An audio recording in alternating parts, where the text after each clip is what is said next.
everyone, and welcome to the Koala Club podcast, a podcast made by and for international students in Australia. I am Kevin. And I am Trang, and we talk about everything education, work, and lifestyle for overseas students in Australia. Hello, and welcome back to another episode of the Koala Club podcast. Today, Kevin won't be joining me, but instead I have a very special guest speaker here instead. So we've got Annie Mai. So welcome, Annie, to our episode. Thanks, Trang. Hi, everyone. I'm Annie Mai.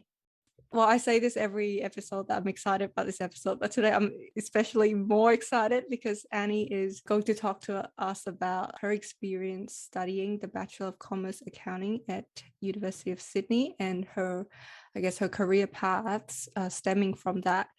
But not only that, but Annie is a long-term friend of mine. So we actually went to school together. So I think it was probably year 7 or year 8 we met. Yeah, it was a long time ago. Yeah, I think it's pretty probably, sure it's like 6 or 7-ish. Yeah, so that makes it about, 14 years maybe. That sounds a lot. Now that you start counting. Yeah, we basically went through our teenage years together in school. Yeah, so today is the second episode in our mini series on like the bachelor courses overviews. So today, as I mentioned, we are going through the Bachelor of Commerce Accountancy. A quick intro on Annie's profile. So Annie's also a chartered accountant.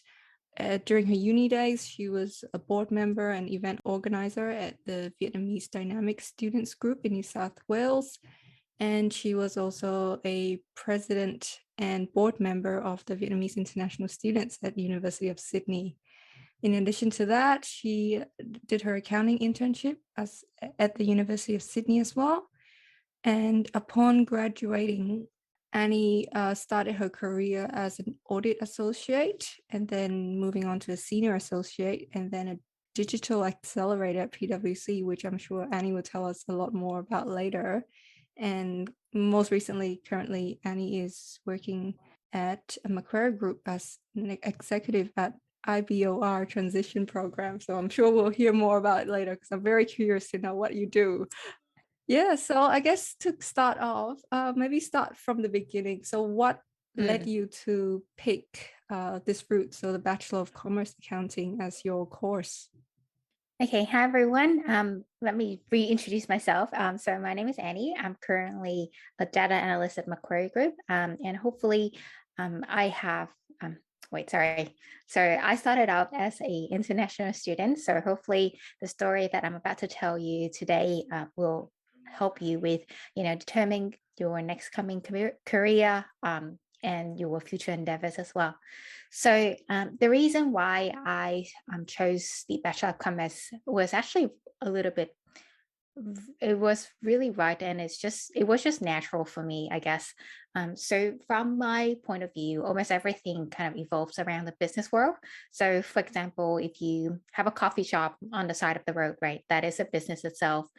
Even the healthcare industry, I would say, that still requires a management to run the operation smoothly and effectively, right? Because you can't just help people and keep making losses. Like, it's just not sustainable. So as a kid, right, as growing up, when I was still going into high school with Trang, I was involved in a lot of activities. Like, we've got some loss-making charity bake sale.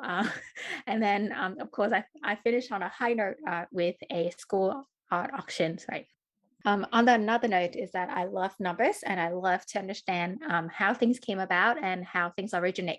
So putting everything on the table all together is all of my interests, what I really like doing, and the subjects that I like. I feel like commerce or business studies was just the right path for me. And of course, I would be lying if I say that I didn't choose accountancy because it offers permanent residency, because it was one of the right drivers as well. So I wanted to come to Australia to, I guess, have a second options for my career. So if I don't like it here, I still can go back to Vietnam, where I came from and work. And if I really didn't like the culture in Vietnam, I still have a second pathway to go back to Australia. So altogether, it was the degree in accounting kind of makes sense for me. And yeah, it was just right and natural, I guess, for me to take that path. Yeah, cool. Well, I remember back at school, you had high grades in everything, and especially business studies. So I'm not surprised. Yeah, it was just natural. Yeah, yeah. So with the course itself, so the Bachelor of Commerce at University of Sydney, how long was the course, and can you give us a quick overview of the course structure, like I guess what you Mm. did in your first year and second year and all that, and whether there were any practical components required? On the normal duration, right? If you take the normal path, and it will probably take around 3 years. I do know people who kind of do winter school and summer school as well to kind of accelerate and finish the course early. But of course, it's entirely up to you if you really want to spend every winter and summer doing another uni subjects. So 3 years is the normal timeline. And if I can recall correctly, I spent around 1.5 year. The first 1.5 year was mostly focusing on the core subjects. But of course, again, you can kind of focus on doing all the core subjects, which were about 8 subjects, I recall, to finish up all the required subjects for the degree. But of course, I try to mix it up a little bit. So first year, I chose like 2 to 3 electives just to spice it up a little, and then do the remaining in the second year. So I don't stress myself out a little bit too much. With the core subject itself, it covered quite a wide range of, in terms of knowledge wise. You do accounting, you do, what was it again? So you do economies, you do statistics, you do 2 different versions of accounting, and then you do like a pretty general business studies kind of subject as well. And then, yeah, so that was the core stuff. And then the electives, was I chose my electives a little bit strategic, but also mix it up to be a little fun. So, of course, I had the goal in mind to actually do a chartered accountants in the future. So, the way that I chose this is that I actually went to, I think, chartered accountant, and look up their, what was it, the accredited subjects that they are accredited for the CA foundations. So it was actually pretty straightforward, right? You kind of go in, you choose the university that you were going to, and it will actually give you a whole list of probably 8 to 9 subjects that they accredited for CA foundations. And I just kind of play around with it and plug it into the subjects that I chose.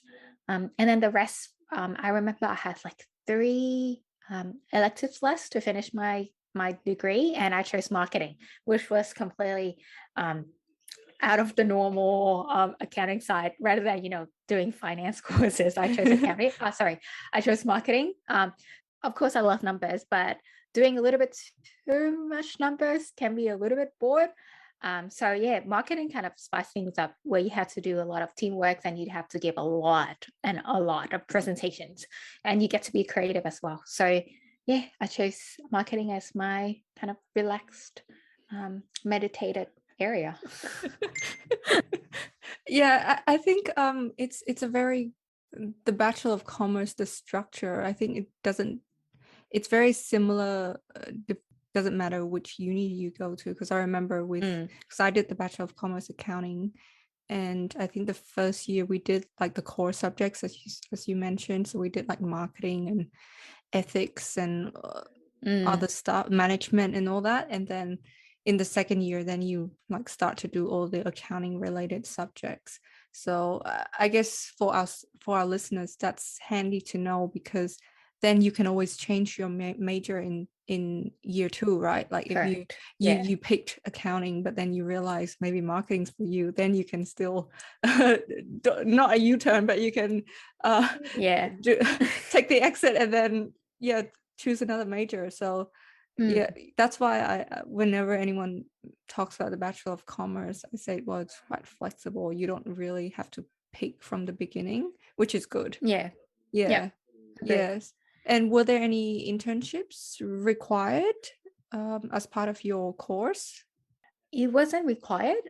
For me, that was actually an option. So the internship came up as a subject. So you can actually go and do an internship. You work at a place where they will actually decide the place that you go to. You don't really get to pick, but you can register. You go through the whole process, which is very similar to normal job applications, and then they will basically allocate you to a workplace, and you work for, I would call, 9 to 10 weeks out of the 13 weeks that you normally have, and then the remaining 3 weeks is where you kind of sit back and reflect on yourself and write a report to basically say what you've done, what you've learned, what skills you've gained, what were your insights from those 9 to 10 weeks that you've been working. So no assessment requires. The report was the only thing that they judge you on, and you get a little bit of experience, firsthand experience in the workforce as well. So that was pretty good. Yeah, no exams. You get accredited as long as your report passed the requirement, of course. But yeah, so that was a pretty fun experience for me to basically learn about, the whole job applications. And they do have some workshops along the way as well to kind of help you to build up, firstly, the cultural gap that you might have.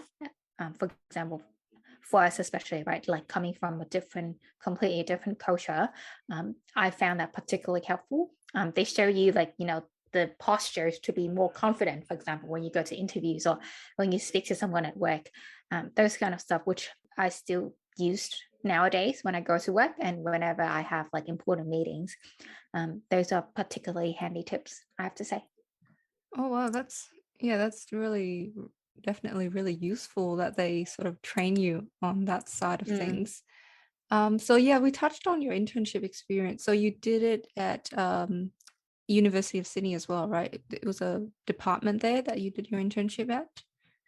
Yeah, they have the finance department there as well. So there were a couple of options, I guess, but I think as an international student, firstly, you didn't have that many options, and secondly, I guess it's also the visa status hence why they don't actually allocate you to the big corporates.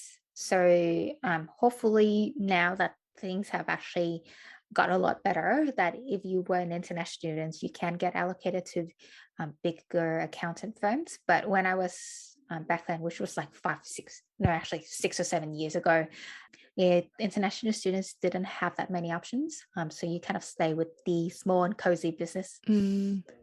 Yeah, that's a slight shame, but you did get a lot out of that internship experience, right? Can you tell us a little bit more about sort of what you did? It was pretty it was pretty short, right? Like 9 weeks, 9 to 10 weeks. It sounds a lot, but it was actually really short. But what I get out of it was, firstly, I guess, something to elevate my resume going forward. So of course you had the work experience. I was pretty much an accountant, again, account payables when I was doing the internship. So pretty straightforward, I guess. You get a little bit of exposure to the SAP system, which you've heard and you probably learn about when you're doing the finance reporting subject, but you've never actually used it in real life. So that was a good, it gave me the exposure to use the system itself because I've heard so much about it. And of course, secondly, is that you kind of understand the working culture in Australia. I have to say it's very different from what you would imagine working in Vietnam, I guess. Thirdly is you learn about how to talk and how to negotiate with someone at the workplace. So those were probably the three advantages that I think I got out of those 9 to 10 weeks. Of course, it sounds long, but it was a very short and quick session. So if it was longer, like 6 months, and you would have learned a lot more, but unfortunately it wasn't. So yeah. I guess I would learn more and I get more skills out of the extracurricular activities that I did rather than the internships. So that really helped me to build my resume, my stories when it comes to interview. And I'm pretty sure that probably helped me to land the role at PwC a couple years later as well. Yeah, well, thanks for sharing that. I think a lot of international students do care about internships, and your insight into, I guess, the practical side of it is really handy. And yeah, so for international students, definitely go for it. Hey, we did have an episode on internship, so if you haven't listened to that, please do. Agree. Yeah, and I guess maybe last question on the course itself. I guess what was your favorite subject or the most relevant subject that you found that's relevant to your work? Favorite, I really can't recall because it has been a while, but relevance, I definitely can recall. So with my work, I found financial reporting and audit unit. Those were particularly helpful. Like you can see the knowledge apply right in front of your eyes. So with especially when I was working in audit, right? Like all the assertions sounds very familiar, and it's just you feel like you have like a competitive advantage when you first start off by knowing all the assertions, like what they're talking about, the procedures that you need to take in order to test something. The content that I learned from the audit and the financial reporting unit definitely applied in real life, and it's just great. Like you get a head start when you start working. Yeah, so students, you need to concentrate and take note of what you're learning at uni because you will apply that in real life. So moving on to your work experience now. So how many years have you been in the workforce? Oh, I've been in the workforce since 2017, so that's over 5 years now. Yeah. Yeah, so you started off at PwC. So can you tell us about the various roles that you've undertaken and I guess what you've learned? And I'm jumping the gun a little bit here, but I've always wanted to hear about a day in the life of an auditor because I know that was what you did. So please do tell us about that. Yep, definitely. Okay, so I started out right after uni with PwC as an auditor. So a day in a life of an auditor, there's not one day that is the same. So the first couple of years, the program was actually really good. So they allows you to kind of experience different industry to basically test that to see which industry you're into, which one you would like to work for. And so I had the opportunity to work on various clients, right? So my portfolio was very dynamic, I have to say. I spent quite a lot of times working on the audit of a financial bank. And later on found out that that's definitely not the team that I want to be in personally, of course, just because of firstly, I guess the hours. Hours are pretty tough, especially when it comes to year end where you have to run really tight deadlines. But I guess sometimes I personally found that it's really hard to actually learn something out of a tight deadlines because everyone would just be trying to crunch, trying to get it through. They don't really have time to sit down and kind of coach you through what's happening and why we're doing this. Hence why I kind of, okay, I want to take a step back and let's try a different industry. So I went to SIPs, which stand for Consumer Industrial Productions and Services. Yeah, and those were a little more, I guess, a little more niche as compared to a bank, right? Like Westpac and Macquarie, they are massive clients, but for a smaller, more niche client, you work on a smaller team firstly, and then everyone has like a really close relationship with each other. And of course, you get to talk directly and discuss work with the partner. And yeah, and you just had, I feel like sometimes you would have a little bit more lead time to actually have a conversation with someone and understanding what's going on. And so for me, that was more tangible. And I guess it was just easier for someone who started off with zero work experience to understand what is going on in the industry, what is going on in the business, and why things are the certain way that they are doing. Yeah, so during a downtime, right, you would go in, you read the procedures, you read through the procedures of what happened last year. There's a joke that why they wanted to cross the road, right, because they did it last year. So you kind of really want to break out of that. You kind of want to read it through what happened last year. You don't want to cross the same road, but you want to challenge the approach that they took last year, right? And do something that is probably more efficient and more appropriate to validate what you're testing. And so you kind of go through it. And then, of course, you challenge it, you discuss it with your managers, and it's like, hey, I don't think that this is right. Or this is a better way I think that we could do the test. And so, and then we actually do the testing by getting the samples, doing the initial reconciliation to ensure that it is complete. Then you pick your samples, and then you would go and annoy your clients with all of your requests. When I say annoy, don't do it deliberately, of course, but yeah. So I guess it was a really good 3 years of my career, because apart from the technical knowledge, I learned so much, I have to say so much, about soft skills, about managing all of the stakeholders around me. So that includes the managers, the partners, and also your client as well, because you have to manage your client, because the thing about their work, they have a normal workload, right? And then now you're adding on top of that workload, which basically giving them more work. So you have to basically kind of manage them and sometimes butter them up, and of course, make them happy so that they give you the things that you need on time. Of course, be understanding and empathy, give them a little bit of empathy as well. Yeah, well, but then again, right? Yeah, I'm on the other side, so I'm the client side. And I definitely know what you mean when you say you're annoying the clients.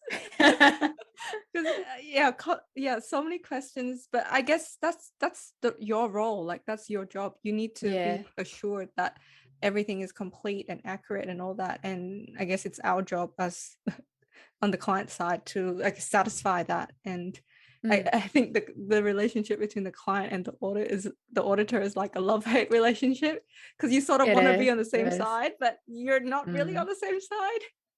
Yeah, exactly. So so it's all about managing expectations and managing relationship. Like if you build a really good relationship with the client, you get there. Like we'll all get there. So that's one. Second one is managing your managers and partners. So of course you have to build a good relationship with them, right? You have to set expectations, and also getting them to review and do their work on time as well. That is an also important bit, right? You don't want to do something and then leave it for like 2 months untouched, and then when the managers come and have a look at them, and basically you yourself have not even forgotten about what you did. So it's all about managing whoever's reviewing your work, like get them to do it on time, on a timely manner.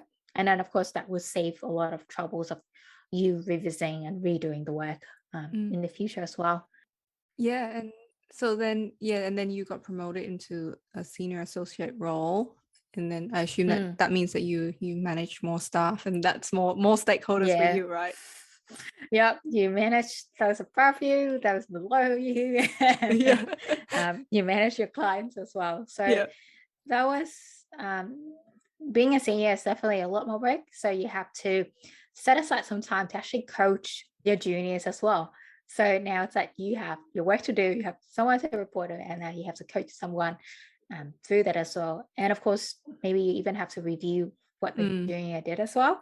So a lot more to do with time management and also relationship management, right? Because you have to get a three-way relationship that works. So and then luckily I actually got a lot of different opportunities that came up when I was a senior, because once you get to senior, you are a little more technical capable. And I got offered, actually applied and offered a digital accelerator role. So what that is that you kind of go away, right? You get some very intensive training on cool tools that kind of automate all the calculations and creating a dashboard.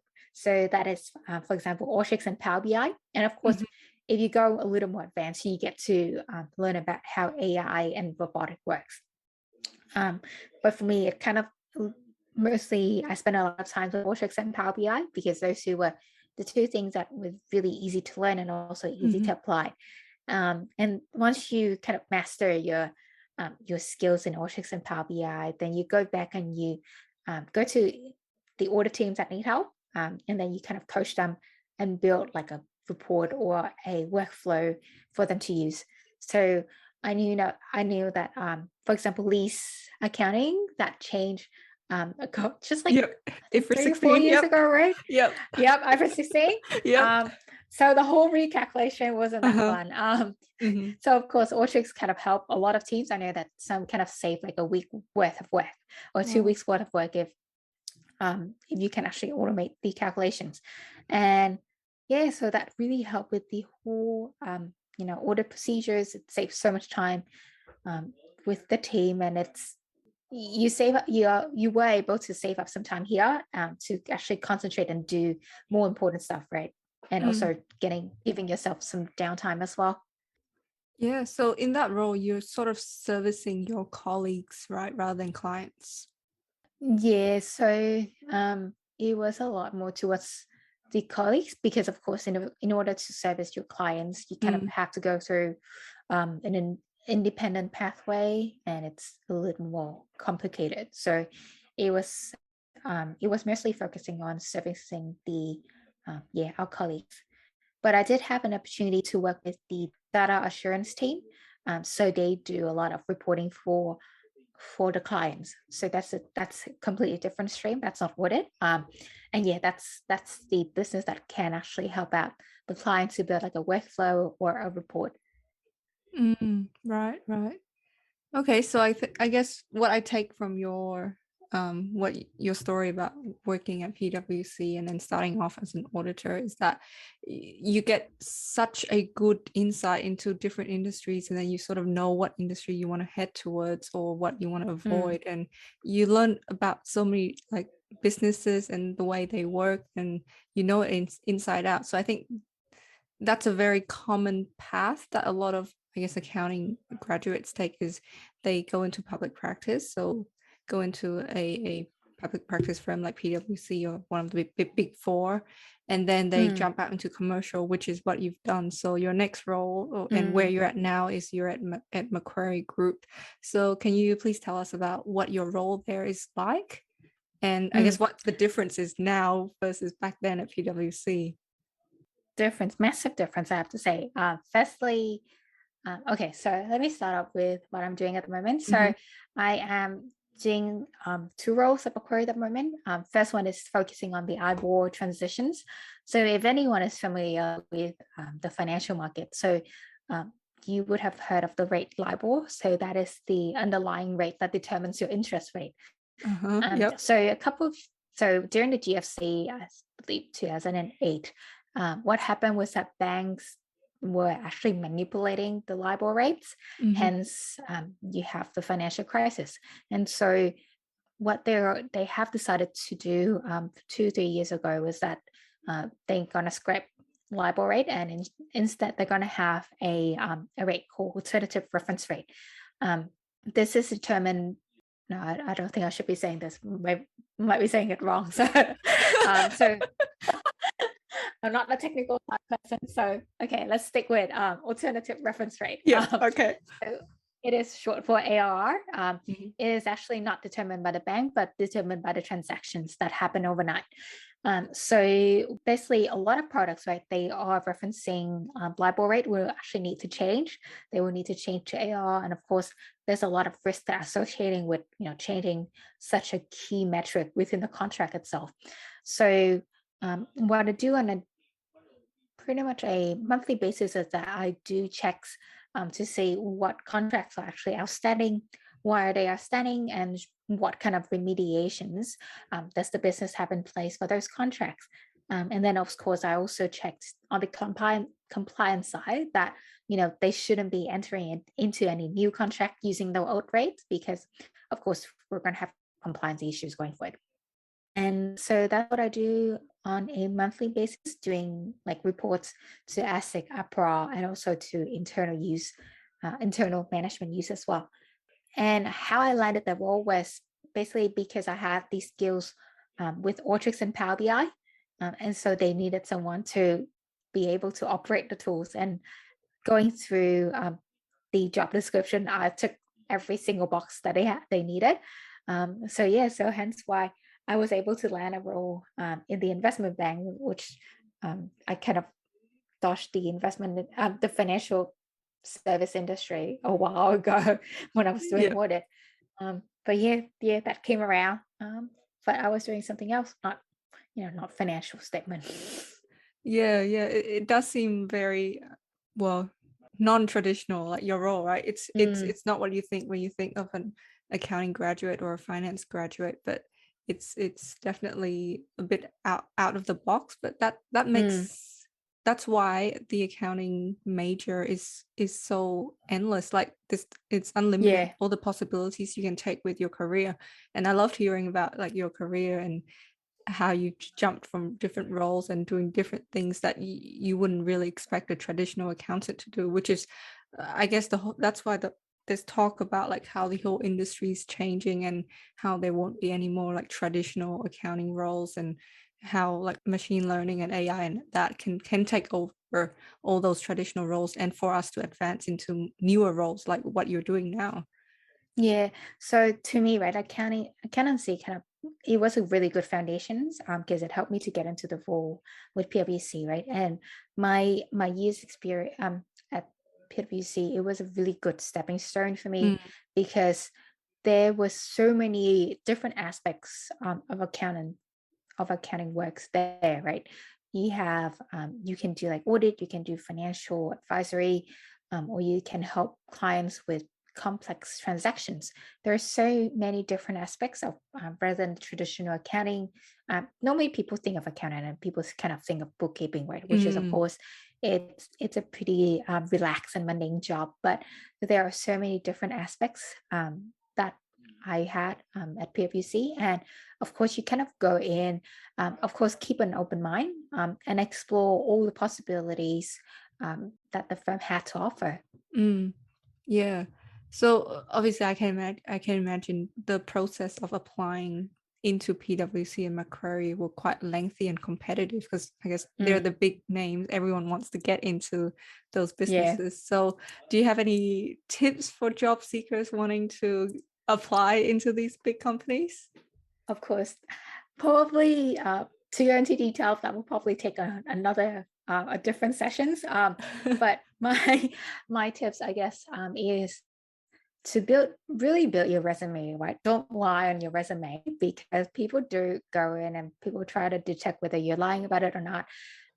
But for me personally, I build a story and I tell the story the way that people want to hear it. Mm, Internships, of course, whenever someone thinks about it, they kind of expect a paid internship rather than unpaid. But to me, I would say think of internship as an investment that you do to elevate your resume, because whatever you've learned, what soft skill, hard skill that you learn from there, you can actually use it to tell your stories to show people that you are the right candidate for them. yeah, so really tailoring it to whichever job Yeah, you're applying to. yeah, Yeah, and then yeah, having those big points in your resume, as I know you did a lot back at uni. So I guess to summarize, what were, I guess, some of the highlights of your career and some of the struggles? Because obviously on LinkedIn and all that, we all see like yep. everyone's highlights, Mm. but obviously no one goes and gets success without the struggles behind the scenes. So why don't you tell us a little bit about that? Mm. So let's start with the highlights first. So highlight was that I feel like my career has been pretty smooth um, so far. So of course there are the struggles as well, which I will talk about in Mm, a bit. Highlight is that I've met with so many great peoples. I had so much learning opportunities, and the work that I do, it was never repetitive.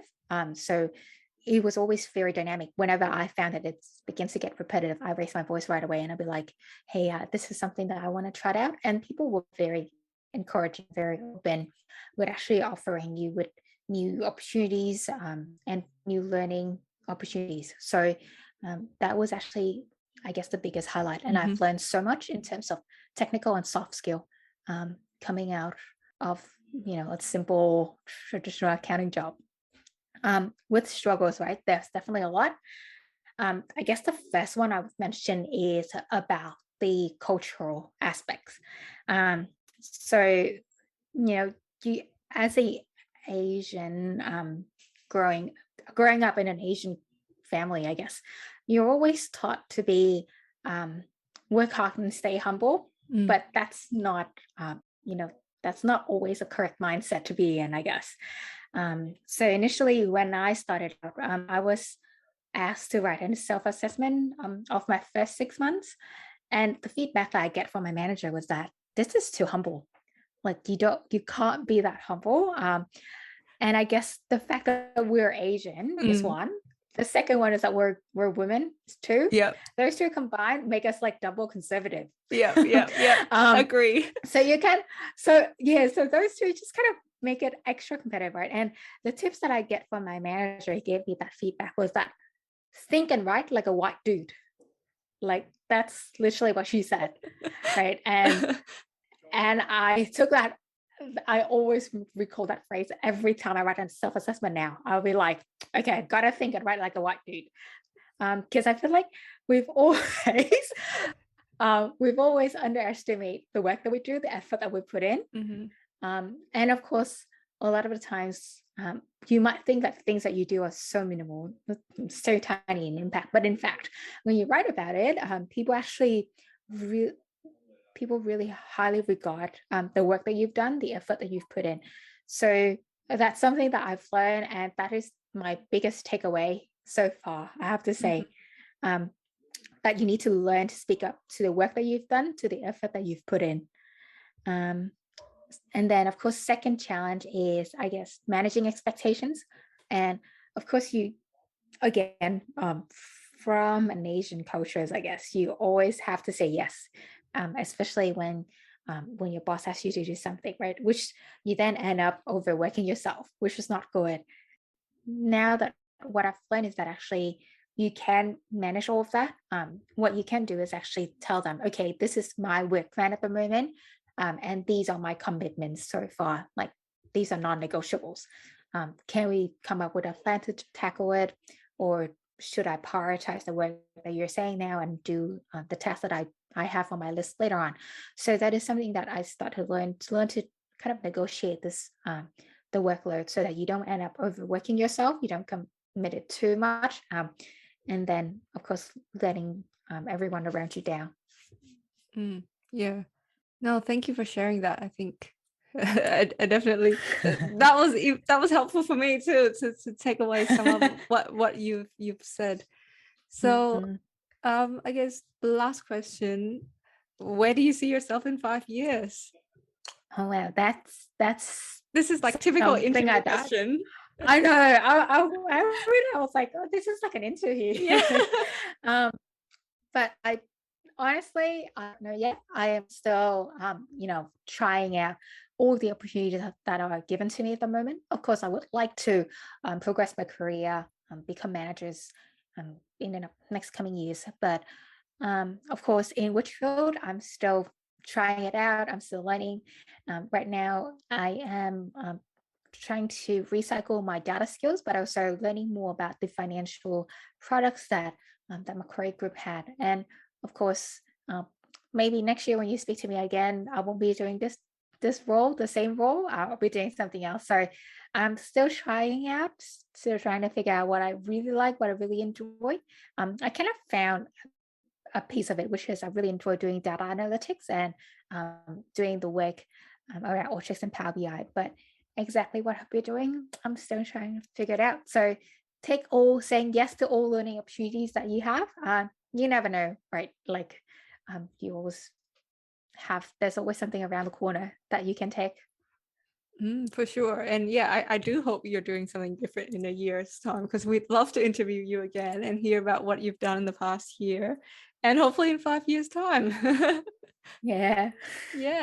So yeah, I'd love hearing your stories today, because it really shows our listeners the endless possibilities and the different roads that you can take with an accounting major. And not all students would have that clear idea when they're picking this major, and that's okay, because you will figure it out as you go along. And even years down the track, when you're in the workforce like you are, you still want to try out different things and see what really suits. And yeah, I guess new things are always coming up, with especially now with technology, with all the advances in technology. Like there's probably work out there that no one knows about yet, that we are yet to discover and try out. So yeah, so thank you so much for joining us on our episode today. It was so interesting to hear about your story, and yeah, just to see what you've achieved in those years. And I loved catching up with you. So thank you so much for joining us.